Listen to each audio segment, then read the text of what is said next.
Welcome back na naman dito sa aking channel. Panibagong araw, panibagong video na naman tayo ngayon. May ibabahagi na naman ako sa inyo ngayon na ritual. Ito'y simpleng gabay at simpleng pamamaraan at ito ay makakatulong sa inyo.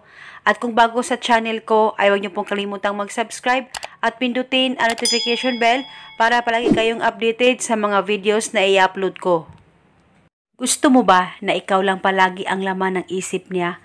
Kahit sa pagtulog niya at pagkagising niya sa umaga, ay ikaw lang palagi ang laman ng isip niya at ikaw lamang ang hanap-hanapin niya.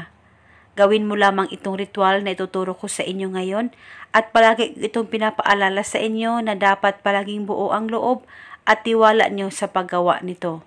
At itong ritual ay pwede mo ito gawin sa kahit na anong araw o oras na gusto mo. Ang gagawin mo lamang bago ka matulog o di kaya pagkagising mo sa umaga, ipikit mo lamang ang mga mata mo, umupo ka lamang saglit, mag-focus ka, mag-concentrate at sambitin mo lamang ang mga salitang ito. Pangalan at apelido, ako lamang palagi ang iisipin at hanap-hanapin mo.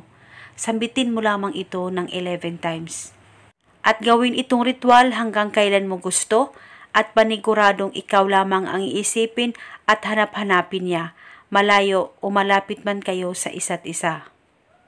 Napakasimple lamang itong ritual at napakadali lamang pong gawin at ito'y napaka-epektibo. Basta sambitin mo lamang ang kanyang pangalan at ang hiling. Pwede mo rin dagdagan ang hiling kung gusto mo, wala pong problema.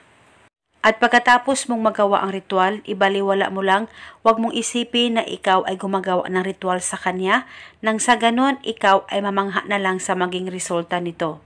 At ito muna sa ngayon, maraming salamat po sa panunood. May God bless us all.